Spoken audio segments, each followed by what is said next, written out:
வணக்கம் நண்பர்களே. எப்பொருள் யார் யார் வாய்க்கேப்பினும் அப்பொருள் மெய்ப்பொருள் காண்பது அறிவு. திருமந்திரம். திருமந்திரத்தில்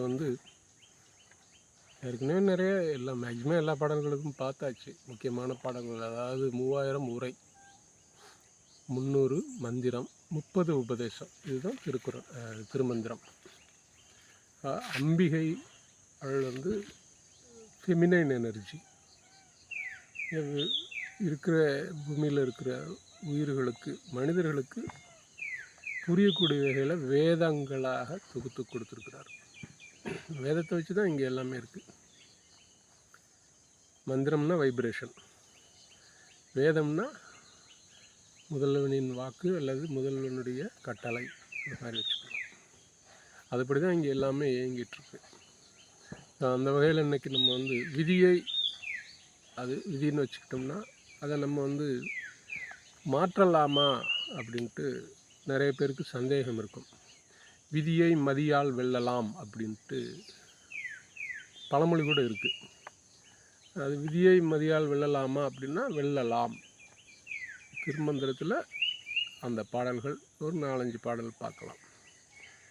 இந்த 4-5 பாடலில் என்ன இருக்குன்ட்டு பார்ப்போம். விதியை வெல்லலாம். விதியை வேணால் என்ன ஆகும் அப்படின்னா நம்மளுக்கு பிறவியை போயிடும். விதி நிறைய மீனிங் இருக்குது. சட்டத்திட்டங்களுக்கும் விதின்னு தான் பேர். நம்மளுடைய தலையெழுத்து அப்படிங்கிறாங்க, அதுக்கும் விதி தான் பேர். நிறைய மீனிங் இருக்குது. ஒரு 10-15 மீனிங் இருக்குது. ஏற்கனவே ஒரு வீடியோ போட்டிருக்கேன், சின்னதாக, ஒரு 2 வருஷம் இருக்கும். அது இன்றைக்கி அந்த வகையில் பார்க்கும்போது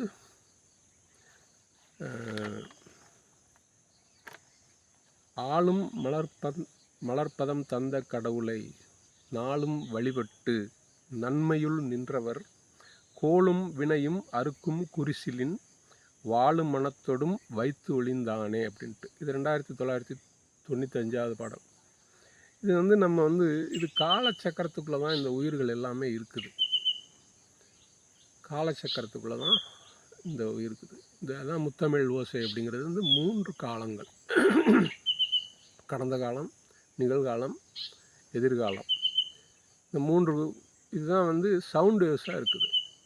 முத்தமிழ் ஓசை அப்படின்னா இந்த 3 காலங்களும் சவுண்ட் வேவ்ஸாக இருக்குது. அது இயங்கிக்கிட்டே இருக்குது. ஸோ அந்த சவுண்ட் வேவ்ஸ் அந்த காலத்துக்குள்ளே இந்த உயிர் போச்சுன்னா தான் அதை பற்றி புரிஞ்சிக்க முடியும். இந்த உயிர், அவர் சொல்கிறாரு, இந்த மாதிரி தெரிஞ்சுக்கணும்னா இந்த உடல் எப்போ வந்ததுன்னு தெரிஞ்சுக்கிட்டு அந்த காலத்தை மட்டும் போயிட்டு அந்த காலம் இந்த உடல் எப்போ வந்தது அப்படின்னு அதை மட்டும் தெரிஞ்சுட்டு உன்னுடைய இந்த உடம்புக்கு தேவையான மலங்கள், பாவ புண்ணியம் 2 இருக்குது. அந்த 2ஐயும் சரிசமம் பண்ணிவிட்டு நீ இறைவனோட அடையலாம். அதான் அவர் முதல் பாடலில் 9 தந்திரத்தில் முதல் தந்திரத்தில் அவர் எழுதியிருக்கிறது இந்த மாதிரி விண்ணின்று இழிந்து அப்படின்னா மேலே வானத்திலிருந்து இழிந்து இறங்கி எது வருது அப்படின்னா அந்த இது இயக்கிறது எல்லாமே, அந்த காலத்தை இயக்கிறது எல்லாமே ஒரு எனர்ஜி. அந்த எனர்ஜி ஹீட் வேவ்ஸாக இருக்குது. அதுதான் பெரிய அருட்பெருஞ்சோதி.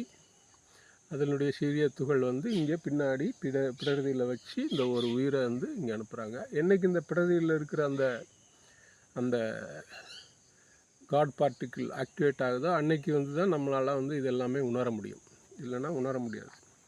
அதான் அதை மாதிரி உணரணும் அப்படின்னா இந்த கிரகங்களாலும் கோள்களாலும் இந்த காலத்தால் வந்த இந்த உடம்புக்கு உரிய பலன்களை சரிசமம் செய்து திருப்பி மீண்டு அது அங்கேயே போயிடும். அதை சொல்கிறது தான் இந்த பாடல். வள்ளல் தலைவனை வானனன் நாடனை வெள்ளல் புனர்சடை வேத முதல்வனை. புனர்சடை அப்படின்னா நான் ஏற்கனவே சொல்லியிருக்கேன், சடை இங்கே எப்படின்னா நரம்பு மண்டலம்.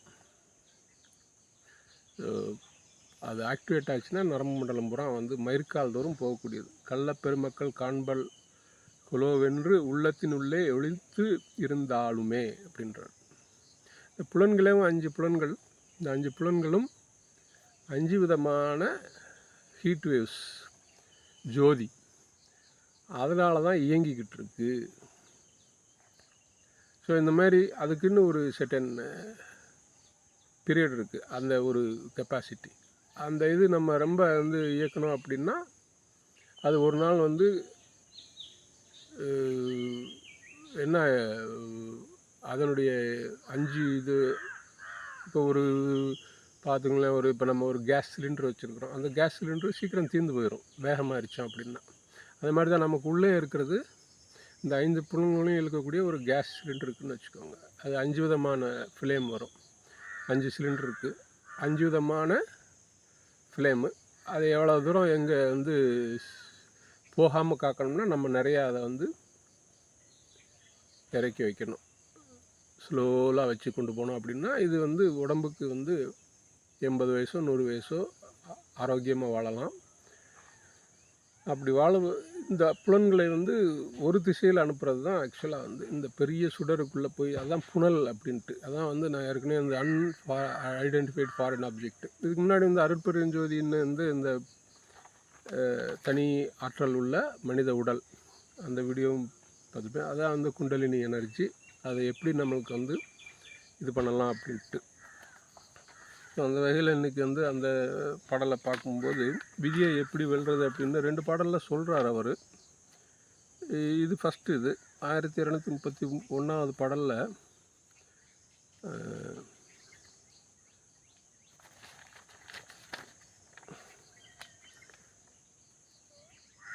அது இது என்று அகமே கழியாதே, மதுவிரி பூங்குழல் மங்கை நல்லாளை.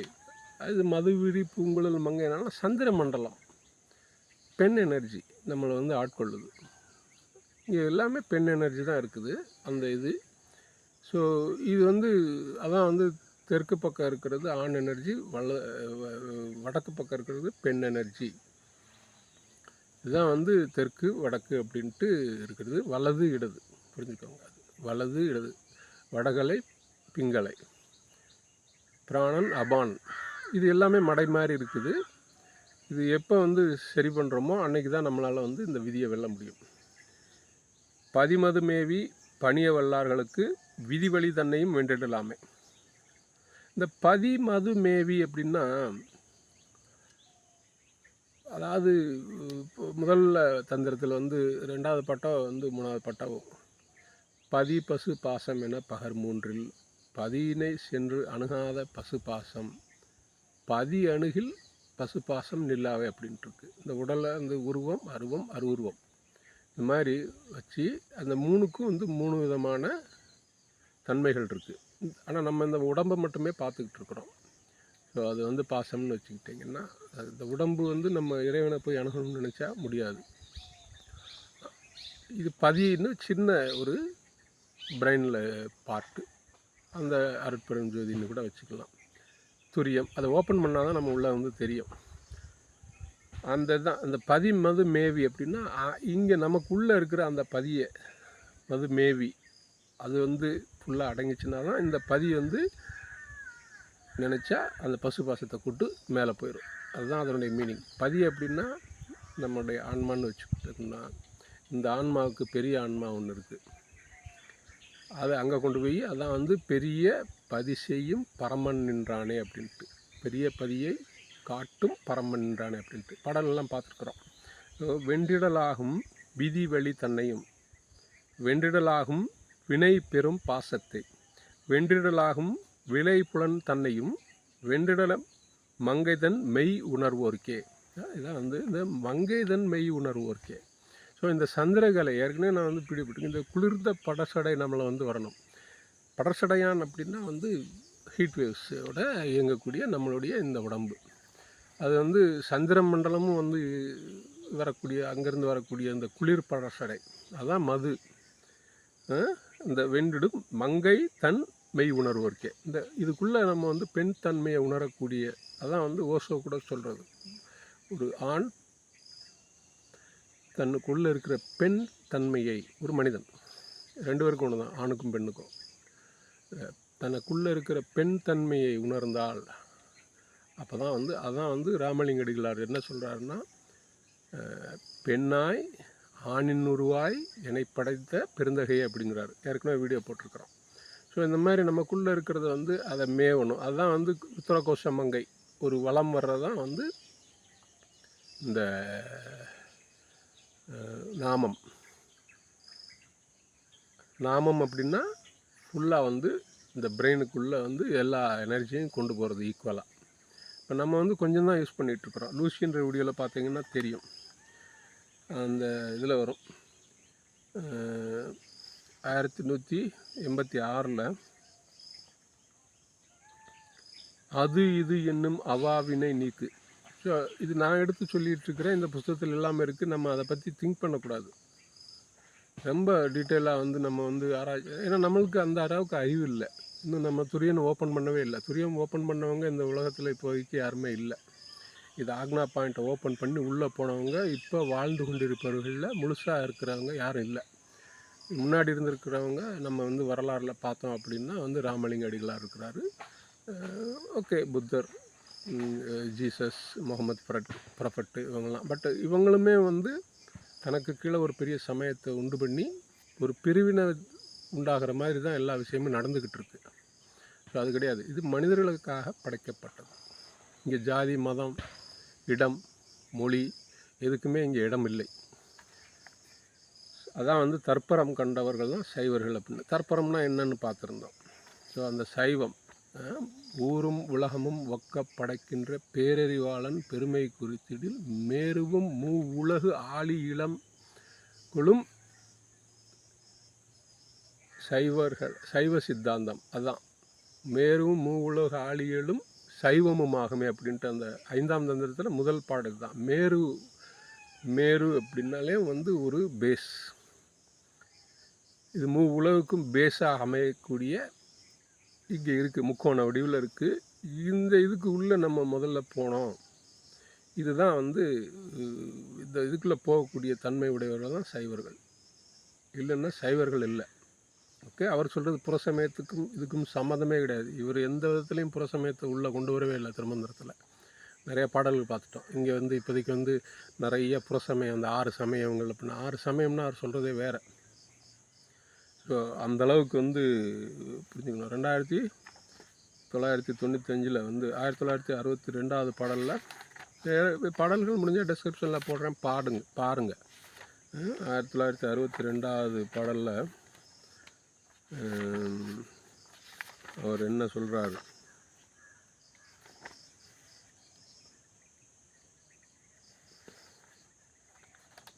சவுண்ட் வேவ்ஸ் தான் எல்லாம், புரிஞ்சுக்கோங்க. சாற்றிய விந்து சயமாகும் சக்தியால். விந்து அதான் குண்டலினியிலேருந்து வெளியே வரும்போது வந்து அது லிக்விடாக இருக்குது. அது வந்து லிக்விடாக வந்து இதாகுது, கேஷியஸ் ஃபார்மு. அதுக்கப்புறம் மாறி அதுக்கப்புறம் வந்து டிரான்ஸ்பரண்ட்டாக ஹீட் ஆகுது. சாற்றிய விந்து சயமாகும் சக்தியால் ஏற்றிய மூலத்து அழலை இளமுட்டி. புரிஞ்சுக்கோங்க, கீழேருந்து அப்படியே மேலே வரும்போது அதான் இங்கே வந்து மூலத்தை அழல் மூட்டுன்னா இந்த ஒரு வெப்பத்தை தான் கொண்டு வரணும். நம்ம வந்து 5 புலன்களுக்கும் அந்த வெப்பத்தை செலவு பண்ணிக்கிட்டு இருக்கிறோம். ஸோ அது பண்ணாமல் இந்த இதுக்கு மட்டும் வர்ற மாதிரி பார்த்துக்கிட்டோம் அப்படின்னா நாற்றிசையோடு நடுநாடி நாதத்தோடு, இதுதான் வந்து 4 திசையில் வந்து வரக்கூடிய எனர்ஜி நமக்கு. அது வந்து நடுநாடியோடு நாதத்தோடு. ஸோ இங்கே வரும்போது விந்து நாதம் இதான் லைட் வேவ்ஸ் சவுண்ட் வேவ்ஸாக மாறி இந்த மாதிரி நாதத்தோடு சாட்சி அமுதம் அருந்த விந்து ஆமே அப்படின்ட்டு. அதுதான் விந்து. இது ஏற்கனவே நான் ஒரு வீடியோ போட்டிருக்கிறேன், விந்து சக்தி அப்படின்னு சொல்லிட்டு பாருங்கள்.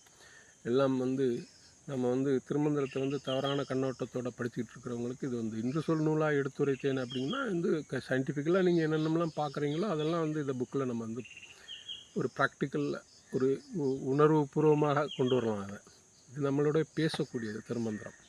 நம்ம அது கூட வந்து எவ்வளோக்கு எவ்வளோ, அதாவது செல்லும் மின் செலுத்துமின் சிந்தையை, அதாவது எவ்வளோ ஆழத்துக்குள்ளே நம்ம சிந்தையை செலுத்துகிறோமோ அது போய்கிட்டே இருக்கும். அதான் வந்து நான் எண்டிங் ப்ராசஸ். அதான் வந்து விதிக்கு, அதாவது நம்ம ஒரு எதை இதுக்கு மனசை வந்து விதைக்கிறோமோ அந்த மனசை அது இப்போ சுருங்கும், பெருக்கில் பெருகும். ஸோ இந்த உலகில் இருக்கிறதெல்லாம் சுருக்கிட்டு உள்ளே இருக்கிறத வந்து பெருக்கிக்கிட்டே போனோம் அப்படின்னா நம்ம இறைவனை வந்து நேரில் பார்க்கலாம், விதியை மாற்ற வந்து அவனோட சேரலாம். இதுதான் இந்த பாடல்களில் உரியது. ஸோ விதியை மதியால் வெல்லுவார்கள் அப்படின்னா இதுதான். நம்மளும் விழலாம். பட் அதுக்கு வந்து நம்ம 3 வேளை ப்ராக்டிஸ் பண்ணணும். 3 வேளையும் வந்து இந்த 3 மண்டலங்களுக்குரிய எனர்ஜி இருக்குது, புரிஞ்சுக்கோங்க. 3 வேளை வந்து காலையில் வந்து வருது, மத்தியானம் வருது சூரியன், சாயங்காலம் வந்து வருது. நம்ம ஒரு இடத்துல வந்து இருக்கிறோமா, இல்லை அது நம்ம வந்து சுற்றுதா, இதே தான் கன்ஃபியூஸ் பண்ணிக்க வேண்டாம். 3 வேளை முக்கோணம், இதுதான் வந்து தியானம். அது வந்து மாத்திரை போதும் மரித்து உள்ளே நோக்குமின் பார்த்த பார்வை பசுமரத்து ஆணி போல பதிந்தால் விதியும் மாறும், இந்த பிறவி ஒளியும். அந்த பாடல் இது எல்லாமே பார்த்துருக்குறோம். ஸோ நண்பர்களே, மீண்டும் சொல்லுவதாக தான், நம்ம என்றைக்கு வந்து உட்காந்து இந்த மாதிரி 3 வேளை ஒரு மாத்திரை போதும் அப்படிங்கிறார், 1/2 நிமிஷம் 1 நிமிஷம் இப்படி தான் ஆரம்பத்தில் வரும். அந்த மாதிரியெல்லாம் உட்காந்தா தான் நம்மளால் முடியும். அந்த மாதிரி உட்காந்து பாருங்கள். நம்ம எல்லோரும் இந்த திருமந்திரத்தை வச்சு பயனடைவோம். ஸோ எப்பொருள் யார் யார் வாய் கேட்பனும் அப்பொருள் மெய்ப்பொருள் காண்பது அறிவு. நான் சொல்கிறது மட்டும் கிடையாது, நீங்களே படித்தா தான் உங்களுக்கு, நீங்கள் உணர்ந்தால் தான் உங்கள் பசிக்கு நீங்கள் தான் சாப்பிடணும். ஓகே நண்பர்களே, நன்றி, வணக்கம்.